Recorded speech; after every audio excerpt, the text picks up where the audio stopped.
We have team coverage tonight. Our Winston Reed's covering the Council District E race, and Rachel Hanley, who's getting reaction to the Orleans Parish Clerk of Criminal District Court race. Rachel, good evening out there tonight.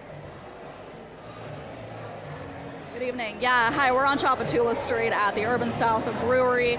We just called the race for Calvin Duncan pretty much within the last hour. So we just heard his victory speech not too long ago. The mood is very light here. People are very happy. He was able to develop a very strong, loyal base of voters during this campaign. Clerk of Criminal Court manages criminal records and manages the elections for Orleans Parish. And even though that's a very important position, we don't normally see a lot of attention on this race. This election was different for a couple of reasons. For one, the background of the now winner, Calvin Duncan, was unusual for an elected official. He spent 28 years in Angola, was freed with the help of the Innocence Project, and then became a lawyer. He ran his campaign on trying to help people get better access to court records when they're in prison, because he says that was a major roadblock towards being able to prove his innocence. For another, this campaign had a lot of heated attacks on both sides.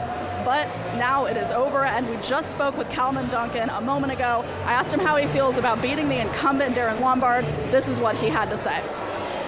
I feel, and I know this has really helped me continue my belief that God is still in control. That's first and foremost. And I'm so happy that I did it, because I think I have relieved a lot of people. A lot of people who would call me in the mornings, family members, crying about they couldn't get out their family records and stuff.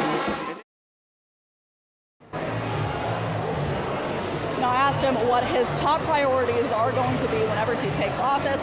He says first he's going to make sure that all of the files for criminal records are located and he knows where they are. He also says he's going to be taking a look at voting machines, because again, this office does manage elections in Orleans Parish.